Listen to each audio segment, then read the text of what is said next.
Un monument commémoratif fait de 12 pierres tirées du lit du fleuve fut érigé sur la rive de Canaan, comme un symbole d'Israël, non seulement ressuscité en nouveauté de vie, mais aussi placé dans une séparation perpétuelle et pratique dans leur moi, mort et enseveli.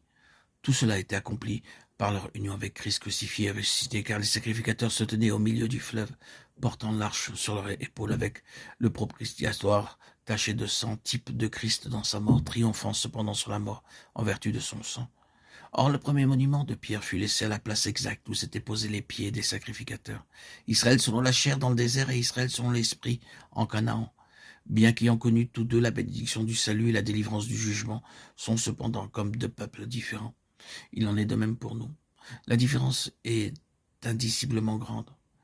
Quelqu'un d'éminent dans l'œuvre de Dieu durant de nombreuses années a décrit cette différence lorsqu'il en fit lui-même l'expérience comme plus grande que celle que lui avait apportée dans sa vie le salut, quand il l'avait reçu pour la première fois. Nous ne chercherons pas à établir toutes les différences. Cependant, une phrase en a été l'expression parfaite, un ciel ouvert. Combien la vie naturelle fait obstacle à la vie de l'esprit. Combien en faisant ou en voulant faire l'œuvre de Dieu par notre propre énergie naturelle, nous obstruons la voie pour recevoir les énergies de l'esprit. Combien nos efforts mentaux et intellectuels que nous faisons pour saisir une vérité spirituelle ferment la porte à une révélation par l'esprit. Oui, nous en savons quelque chose. Mais Dieu soit béni, nous connaissons aussi ce que signifie la mise de côté de cet homme naturel, et Christ prenant sa place dans sa plénitude de résurrection et d'ascension. Il y a une double tragédie liée à cette signification subjective ou expérimentale de la croix. D'un côté, c'est l'ignorance de tant d'enfants de Dieu qui les conduit ou aboutit à l'histoire du désert, produisant dans leur vie et leur service une somme énorme d'énergie, de sacrifices, d'efforts, de fatigue, avec des résultats spirituels disproportionnés et inefficaces. Le désert est toujours un lieu limité, rétréci par l'horizon des sens, et il ne sera jamais caractérisé par la réalisation des plénitudes illimitées que donne l'affranchissement céleste de notre propre nature.